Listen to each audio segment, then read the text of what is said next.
اب کچھ خبریں تجارتی دنیا سے۔ نگران وزیر خزانہ ڈاکٹر شمشاد اختر کی زیر صدارت اقتصادی رابطہ کمیٹی کا اجلاس ہوا۔ ECC نے ماہ رمضان کے دوران سبسڈی کی منظوری دے دی۔ وزارت خزانہ کے مطابق ماہ رمضان کے لیے 7 ارب 49 کروڑ 27 لاکھ روپے کی سبسڈی دی جائے گی، جو اشیاء ضروریہ کے لیے ہوگی۔ اجلاس میں درآمدی یوریا کھاد پر وفاق کے حصے کی سبسڈی کی بھی رقم کی بھی منظوری کی گئی۔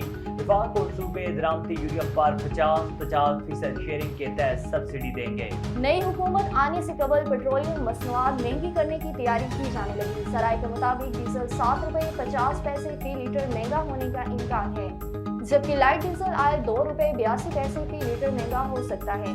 مٹی کے تیل کی فی لیٹر قیمت میں 1 روپے 7 پیسے اضافہ متوقع ہے، جبکہ پیٹرول کی قیمت برقرار رکھی جا سکتی ہے۔ ذرائع کا کہنا ہے کہ عالمی مارکیٹ میں خام تیل کی گزشتہ 15 ایام میں قیمت $67 سے $82.07 تک رہی۔ نگران وفاقی وزیر ڈاکٹر عمر سیف نے کہا ہے کہ ملک میں IT کے فروغ کے لیے ڈالرز اکاؤنٹ کھولے جانے سے متعلق سوچ رہے ہیں۔ نگران وفاقی وزیر ڈاکٹر عمر سیف نے کہا ہے کہ IT کے شعبے پر خصوصی توجہ دی جا رہی ہے۔ IT برآمدات کو بڑھانے کے لیے اقدامات جاری ہیں۔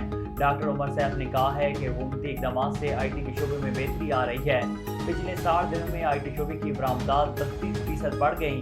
پاکستان کی IT انڈسٹری میں بے پناہ صلاحیتیں ہیں۔ نگران وفاقی وزیر نے کہا ہے کہ پاکستان IT انڈسٹری میں اس وقت 1.5 سے 2.25 لاکھ ملازمین ہیں۔ اپنے تعلیمی اداروں میں عالمی معیار کے مطابق IT کی تعلیم دینا ہوگی۔